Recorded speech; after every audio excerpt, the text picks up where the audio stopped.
مجھے خلافت کی خواہش نہیں تھی۔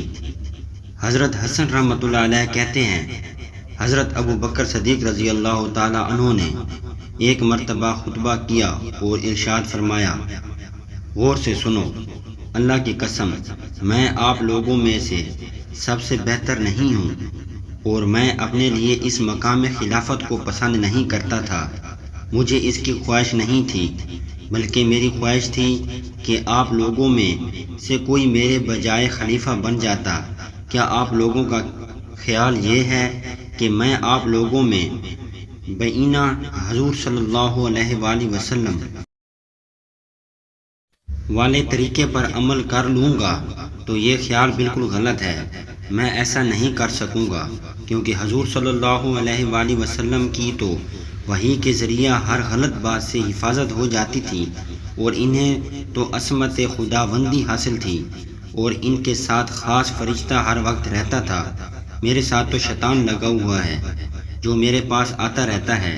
جب مجھے غصہ آ جائے تو مجھ سے بچ کر رہنا، کہیں میں آپ لوگوں کی کھالوں اور بالوں پر اثر انداز نہ ہو جاؤں۔ غور سے سنو، آپ لوگ میری نگرانی رکھو، اگر میں سیدھا چلوں تو میری مدد کرنا، اور اگر ٹیڑھا چلوں تو مجھے سیدھا کر دینا۔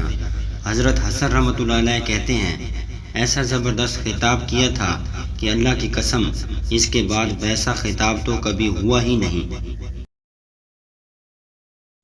ایک روایت میں یہ ہے کہ میں تو عام انسان ہوں، کام ٹھیک بھی کر لیتا ہوں اور غلط بھی ہو جاتے ہیں۔ جب میں ٹھیک کام کروں تو آپ لوگ اللہ کی تعریف کریں، کیونکہ اسی کے کرم سے کام ٹھیک ہوا، اور جب غلط ہو جائے تو مجھے سیدھا کر دینا۔ آمدنی کی تحقیق کر لیا کرو، حلال ہے یا حرام۔ حضرت قیس بن ابی حازم رحمۃ اللہ علیہ کہتے ہیں، حضور صلی اللہ علیہ وآلہ وسلم کی وفات کے ایک مہینہ بعد میں حضور صلی اللہ علیہ وآلہ وسلم کے خلیفہ حضرت ابو بکر صدیق رضی اللہ تعالی عنہ کے پاس بیٹھا ہوا تھا۔ اس کے بعد حضرت قیس نے حضرت ابو بکر رضی اللہ تعالی عنہ کی خلافت کا قصہ ذکر کیا۔ اس کے بعد کہتے ہیں، تمام لوگوں کو مسجد نبوی میں جمع کرنے کے لیے یہ اعلان کیا گیا، یعنی سب لوگ نماز مسجد نبوی میں اکٹھے پڑھیں۔ اور پھر جب لوگ جمع ہو گئے تو حضرت ابو بکر رضی اللہ تعالی عنہ اس منبر پر تشریف فرما ہوئے جو ان کے بیان اور خطبے کے لیے بنایا گیا۔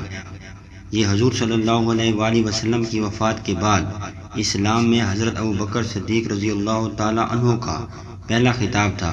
انہوں نے اللہ کی حمد و ثنا بیان کی اور پھر فرمایا، اے لوگو، میری آرزو تو یہ ہے کہ کوئی اور میری جگہ خلیفہ بن جائے۔ اگر تم لوگ مجھ سے یہ مطالبہ کرو کہ میں عین تمہارے نبی صلی اللہ علیہ وآلہ وسلم کی سنت کے مطابق چلوں تو یہ میرے بس میں نہیں ہے، کیونکہ حضور صلی اللہ علیہ وآلہ وسلم تو معصوم تھے۔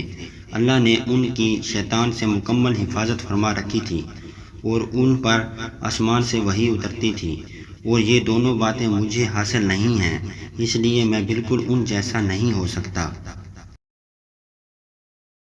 اور طبرانی کی روایت عیسیٰ بن عطیہ کے حوالے سے یہ ہے کہ حضرت ابو بکر صدیق رضی اللہ تعالی عنہ نے خطاب فرمایا، اے لوگو، لوگ اسلام میں خوشی اور ناخوشی دونوں طرح داخل ہوئے ہیں، لیکن اب وہ سب اللہ کی پناہ اور اس کے پڑوس میں ہیں۔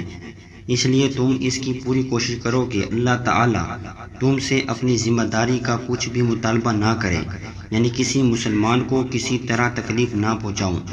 میرے ساتھ بھی ایک شیطان رہتا ہے۔ جب تم دیکھو کہ مجھے غصہ آ گیا ہے تو تم مجھ سے الگ ہو جاؤ کہ کہیں میں تمہارے بالوں اور کھالوں کا تکلیف نہ پہنچا دوں۔